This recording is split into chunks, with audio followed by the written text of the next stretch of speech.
Нашы продкі верылі ў магічную сілу цацак, у іх здольнасць ахоўваць ад злых сіл, дурнога вока і хваробаў.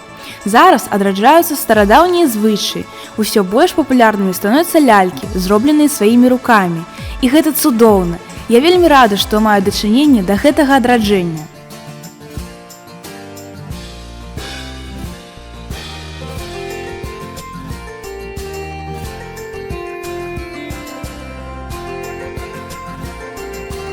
З самага дзяцінства вельмі цікаўлюся рукадзеллем, удзельнічаю у творчых конкурсах гэтага накірунку. З'яўляюся пастаянным удзельнікам і пераможцам першага, другога і трэцяга этапаў рэспубліканскай алімпіяды па вучэбным прадмеце «Працоўнае навучанне». Пры падрыхтоўцы да алімпіяды ў рубрыцы «Цікава ведаць» прачытала пра лялькі-матанкі як старажытны від рукадзелля. Мяне вельмі зацікавіла гісторыя ўзнікнення лялек-матанак, таму я ахвотна прачытала пра іх і вывучыла віды. Мне пашанцавала пазнаёміцца з жыхаркай аграгарадка Стаі Лепельскага раёна Антанінай Михайловнай Петуховай, якая вельмі даўно займаецца стварэннем гэтых цацак. Ад яе я даведалася, што лялькі-матанкі былі ў асноўным абярэгавыя. Вырабы і аповеды бабулі настолькі мяне здзівілі, уразілі і натхнілі, што я даследавала на практыцы традыцыйныя тэхналогіі выраблення. Стварыла ўласную калекцыю лялек і распрацавала аўтарскую ляльку-матанку гімназійка-паспяховіца.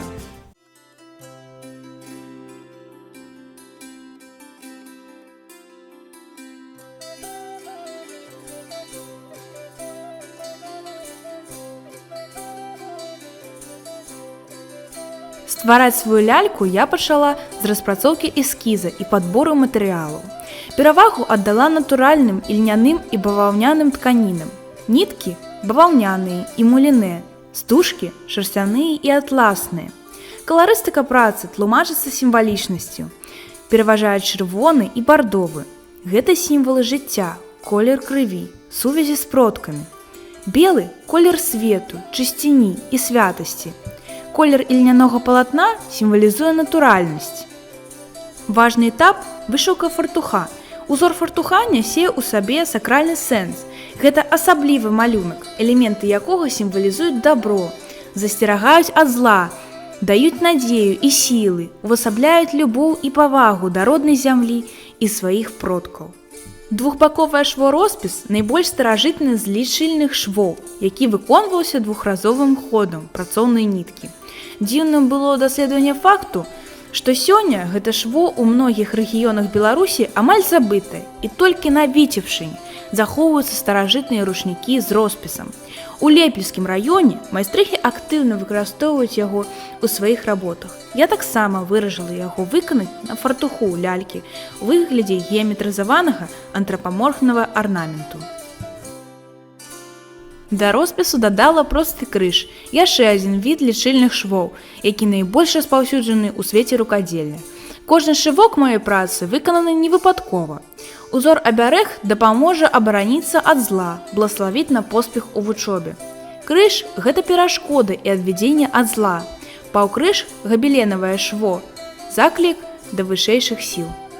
У цэнтры кампазіцыі стылізаваная выява герба гімназіі. Ружавае поле сімвалізуе вучняў, колер дзяцінства, наіўнасці і няспеласці. Зялёнае поле – гэта педагогі, колер мудрасці, ведаў, энергія жыцця.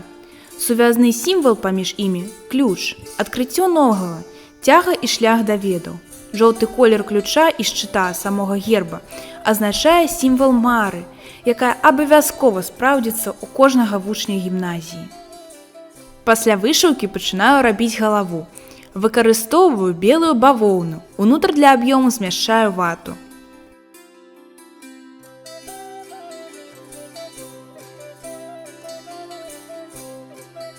Затым ствараю будучую прычоску лялькі.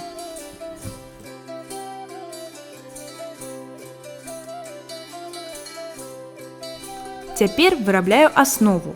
Скручваю льняное палатно, папярэдне уклаўшы кончыкі ад галавы лялькі. Важна, каб яна была скручана шчыльна, інакш лялька будзе неўстойлівая. Замацоўваю прамой абмоткай ніткамі зверху і знізу.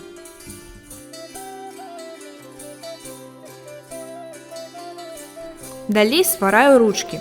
Бяру белую бавоўну даўгаватага памеру, якую мацую да тулава ніткамі крыжападобнай абмоткай.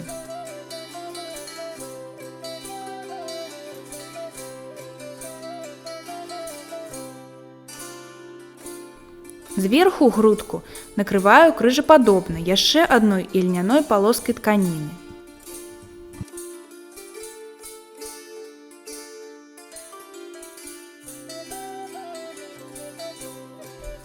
Пераходжу да прымацавання спадніц лялькі. Прымотваю па чарзе. Спачатку бардовую, затым клятчастую. Папярэдне загінаю краі абрэзкаў і закладваю зморшчаны па аб'ёме тулава. Выпраўляю спадніцы ўніз.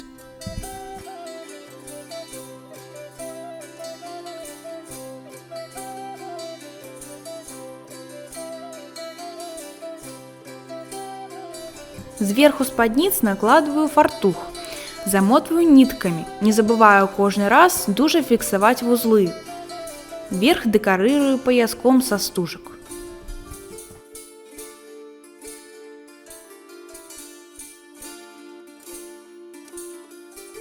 На галаве лялькі замацоўваю яе прычоску стужачкай.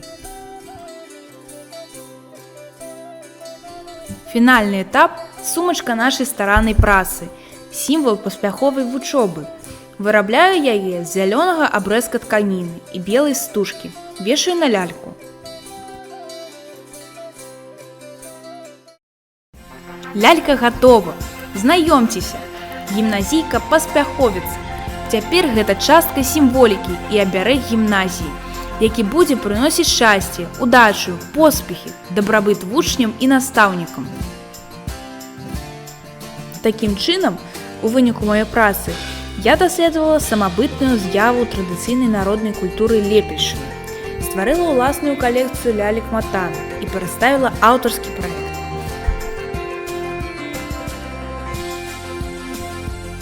Славуты беларускі пісьменнік Уладзімір Караткевіч казаў: «Хто знішчае учора, той не мае права на заўтра. Мы павінны цікавіцца тым, што рабілі нашы продкі, каб потым перадаць сваім дзецям пачуццё адказнасці і пашану да гістарычнага мінулага сваёй краіны».